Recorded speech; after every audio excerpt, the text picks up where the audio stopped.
sahabat Gaya, selamat datang di Gaya Dental Talks. You smile, we smile. Ruang ngobrol santai terkait permasalahan gigi dan mulut. Halo, aku Alia dari Gaya Dental Klinik Bukit Tinggi. Dan kali ini aku akan membahas topik kenapa sih tambalan itu bisa lepas. Kadang beberapa bulan setelah ditambal itu lepas lagi. Itu kesalahan dokternya atau kesalahan kita sendiri sih? Nah, untuk menjawab pertanyaan tersebut, kali ini aku hadir bersama Dr. Hanum dari Gaya Dental Klinik. Halo dok, apa kabar dok? Halo Alia, halo juga sahabat Gaya. Perkenalkan, saya Dr. Gigi Hanum, dokter gigi Gaya Dental Klinik Bukit Tinggi. Alhamdulillah kabar baik nih Al. Pastinya senang banget bisa hadir di sini untuk ngobrolin seputar tambalan gigi. Karena memang banyak ya pasien yang bertanya dan penasaran kenapa sih tambalan gigi itu mudah copot. Dok, banyak nih orang berpikir kalau kita udah nambal gigi berarti itu udah selesai permasalahan giginya, bisa awet untuk selama-lamanya. Nah, itu benar nggak sih dok? Oke, jadi itu mitos ya Al. Jadi tambalan gigi memang kita desain untuk tahan selama mungkin, tetapi bukan berarti untuk seumur hidup. Karena sama halnya seperti ban mobil, itu ada usia pakainya. Sebenarnya tambalan dapat saja bertahan lama, namun pada kondisi tertentu, adanya kebiasaan buruk akan menyebabkan tambalan akan lebih cepat rusak ataupun copot. Oh, berarti kalau misalkan kita udah tambal berarti nggak bisa langsung sekali beres gitu aja ya dok ya? Emang harus tetap dijaga dan supaya awet ya dok ya? Ya, benar sekali Alia. Kalau gitu, apa aja sih dok faktor-faktor atau penyebab tambalan itu bisa lepas? Oke, jadi ada beberapa penyebab utama nih Al yang menyebabkan tambalan lebih cepat lepas. Yang pertama yaitu makanan yang keras. Jadi adanya kebiasaan menggigit es batu, makan kacang-kacangan ataupun kerupuk yang terlalu keras. Yang kedua yaitu usia tambalan. Jadi seiring berjalannya waktu, tambalan juga dapat mengalami keausan. Yang ketiga yaitu besarnya lubang gigi. Jadi semakin besar lubang gigi menyebabkan cengkraman antara bahan tambal dan struktur gigi itu lemah. Yang keempat yaitu kebersihan rongga mulut yang kurang terjaga, sehingga menyebabkan sisa makanan atau yang kita sebut dengan plak gigi menempel di tambalan, menyebabkan tepi tambalan menjadi lemah. Yang terakhir yaitu adanya kebiasaan menggertakkan gigi atau biasanya kita sebutnya bruxism. Jadi kondisi seperti ini menyebabkan tekanan yang berlebih pada gigi atas dan gigi bawah yang menyebabkan retakan pada tambalannya, bahkan bisa menyebabkan tambalan lebih cepat copotnya. Wah, ternyata banyak juga ya dok ya faktor-faktor penyebab tambalan itu bisa lepas. Bisa juga karena lifestyle atau gaya hidup kita sendiri ya dok ya? Ya, benar sekali Al. Dan juga faktor di mana lokasi gigi yang ditambal itu juga berpengaruh loh. Nah, ini menarik nih dok. Tambalan itu kan ada yang bagian belakang atau geraham ya dok ya? Juga ada tambalan bagian depan. Itu bedanya apa sih dok? Wah, ini pertanyaan bagus sekali ya Al. Jadi penambalan pada gigi geraham itu biasanya kita fokusnya pada kekuatan. Karena apa? Karena gigi geraham digunakan untuk mengunyah makanan, sehingga tekanan kunyahnya besar.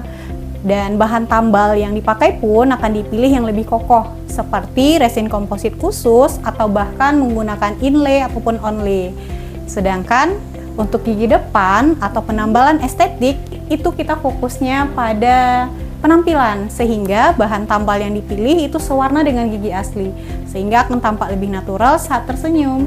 Tapi tambalan jenis ini harus dilakukan perawatan ekstra agar tambalan tetap awet dan tidak ada perubahan warna ataupun copot. Oh, jadi berarti untuk tambalan belakang itu atau tambalan geraham itu memang harus tahan banting ya dok ya, sementara tambalan depan itu memang harus estetika atau harus indah ya dok ya dan rapi. Ya, benar sekali Al. Tapi prinsipnya sama ya, baik itu penambalan gigi geraham ataupun gigi depan harus dijaga dengan baik ya. Kalau tambalan itu udah mulai longgar atau udah mulai lepas dok, itu apa aja sih gejala-gejala yang bisa kita rasakan untuk antisipasinya?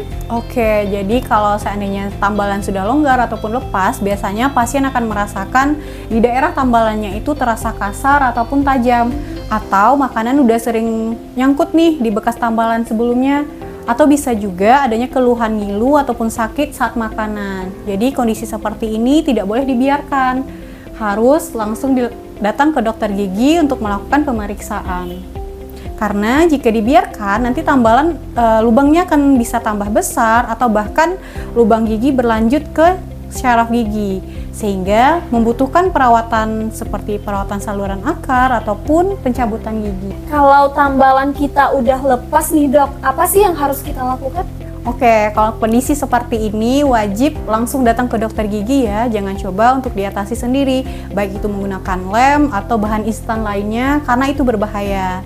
Jadi, jika datang ke dokter gigi, nanti akan dilakukan pemeriksaan oleh dokter gigi, akan dilihat apakah masih dapat dilakukan penambalan ulang atau jika lubang giginya udah terlalu besar, maka akan disarankan untuk penggunaan crown gigi. Nah, aku ada tips nih Al, agar tambalan lebih awet. Jadi, ada 5 tips. Yang pertama yaitu menghindari makanan yang terlalu keras, seperti kebiasaan menggigit es batu, pulpen, ataupun kerupuk yang terlalu keras.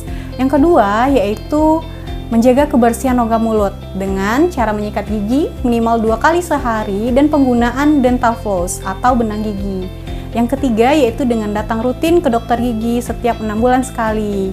Nah, yang keempat, pada tambalan estetik atau penambalan pada gigi ke depan, itu pasien diminta untuk menghindari atau mengurangi konsumsi makanan atau minuman yang berwarna seperti teh, kopi, ataupun minuman soda.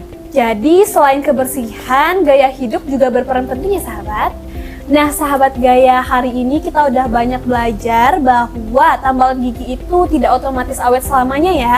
Ada banyak faktor yang menyebabkan tambalan itu bisa lepas ya dok ya. Nah yang pertama itu bisa dari makanan keras, lalu juga kebiasaan hidup sehari-hari dan juga lokasi tambalannya. Tambalan gigi geraham itu memang harus kuat, tambalan gigi depan itu memang harus indah. Nah, benar sekali Al. Jadi, jangan ditunggu tambalan yang lepas makin parah ya. Segera konsultasi ke dokter gigi agar giginya tetap sehat dan nyaman. Oke, terima kasih banyak Dokter Hanum atas pertemuan hari ini dan penjelasannya yang super lengkap ya dok ya. Iya, dengan senang hati Al ya. Dan buat sahabat Gaya, jika tambalanmu udah mulai bermasalah, segera konsultasikan ya dengan dokternya di Gaya Dental Clinic. Sampai bertemu di episode berikutnya. You smile, we smile. Gaya Dental Clinic, you smile, we smile.